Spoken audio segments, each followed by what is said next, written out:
Hey, this is Scott, and today we're taking a look at how to go wireless with the Cinegears Ghost Eye 600MP.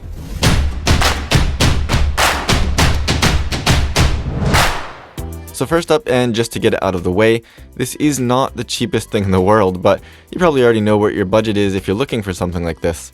If you're comparing it to the very well-known Teradek or something like that though, it's very, very affordable by comparison. Cinegears also does have cheaper models if you don't need quite as much as this has to offer, but this seems to hit a pretty decent price point for people looking for a professional solution that's relatively easy to step into cost-wise, but it's something that you'll be able to use for a while without feeling like you need something more. Compared to even just renting something like a Teradek, this could easily pay for itself over the course of just a handful of shoots or events. The 600M Plus is advertised on their website as having a 300 meter range, and that will be in optimal conditions, of course. I found this to be true in my tests, with the quality of the signal just dropping out a little bit just before 300 meters, but actually sending a live image at even further distances. I did get better performance on some channels than others, channel 3 working the best for me during my tests, so you might want to try switching channels if you're not getting the performance you need out of them. I would love if this kit was able to scan for the clearest channels by itself, but a little bit of trial and error should give you the best performance. Also, a clear line of sight was very, very important at anything more than, 10 or 20 meters, and that comes down to the design of the Plus version from what I understand. The biggest, or maybe the only difference between the 600M Plus, which I have here, and the standard 600M is the receiver's antennas. On the original 600M, the antennas are external, which obviously adds to the size of the unit, but it will most likely give you a little bit more of a stable signal. The price is also going to be a bit higher on that, so keep that in mind. On the 600M Plus, the antennas are internal, and while this does bring down the price, and it does also make it more compact and less likely to break off an antenna or something, line of sight between the transmitter and the receiver will play a much bigger role here. On a very, very positive note, the signal reconnects automatically and nearly instantly once you're back in range, so it's pretty much foolproof in that regard. Although line of sight is key, it's a very non-frustrating system to use. Getting them connected originally is also as easy as just turning them on, so long as they're on the same channel.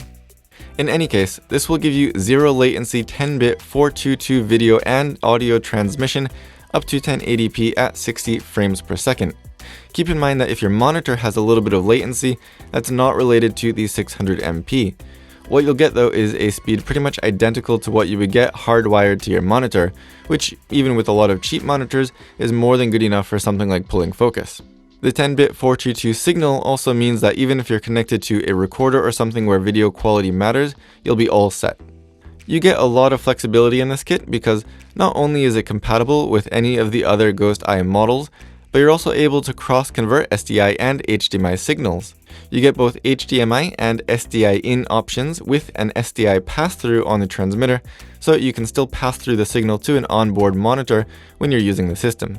There is no HDMI out on the transmitter though, so if you want to pass through the signal to a monitor on your camera that only has HDMI connections, that's not going to work for you. The receiver, however, does have HDMI as well as two SDI outputs, so no matter what type of connection your monitor or recorder has on the receiver end, you'll be covered. I've been using the system a lot with the SDI pass-through to an on-camera monitor, and it works beautifully. Two SDI cables are also included in the kit, which is really nice. You can get this with a few different battery styles, and in this case I have the NPF style, but you can also power it externally using the D-tapped 2-pin LEMO cables that are also included in the kit, so you're ready to go right out of the box. For the setup that I've been using most often, the camera, monitor, and the Ghost Eye transmitter are all powered off of a Bebob battery plate, and the Ghost Eye unit is said to use 9 watts of power. In practical use, I don't see a huge difference in the battery life with or without it. With a smaller battery like this small NPF battery mounted directly onto the unit, it gets about 2 hours.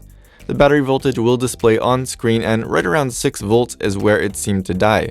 It starts blinking when the voltage is low, so you can see that and you should start thinking about changing batteries at that point. For me, using such a small and cheap battery and still being able to get a couple hours of use out of this unit is really, really nice. There are fans in here, so you'll want to keep that in mind if you're recording audio.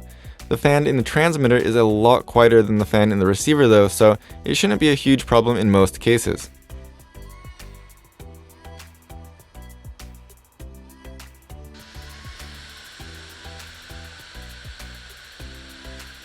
In terms of the physical design, these things are solid. They're definitely heavy duty, and even the SDI ports are slightly recessed to protect them from damage. The transmitter has a couple of connections for the antenna, and there is one extra included in the kit. On both the transmitter and the receiver, you'll see a few 1/4-20 screw threads on the face of the unit, as well as the bottom for mounting, and a small screen on the side with 3 buttons. The button labeled menu seems a little misleading since there doesn't really appear to be much of a menu here.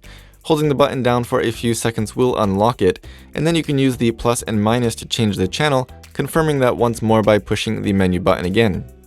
That's really all there is to it, but you can also see a bit more information on the screen, like your resolution and your operating temperature, and also your battery life in volts if you're using a battery directly on the unit like the Sony MPF style batteries that I have here.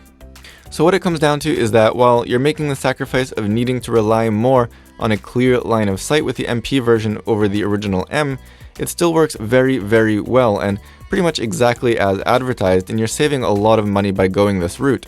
The build quality is amazing, and with everything included in the kit, you're pretty much ready to go right out of the box. You've got ultimate flexibility with both HDMI and SDI options, including cross conversion, and a plug and play level of usability.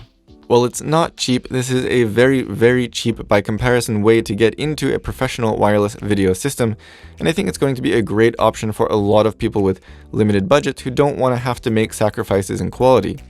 With a build quality that seriously inspires confidence, it seems like a system that should keep you happy for a while too. Only time will tell how much of a beating this can actually take, but so far, so good. If you want to check out more information about this kit or any of the other kits that Cinegears has to offer, be sure to check out the video description. I'll put links down there for all of it. If you have any questions or comments, be sure to leave those down below and I will do my best to get back to you. If you like this video, don't forget to give it a thumbs up, subscribe to see more in the future, and as always, thank you for watching.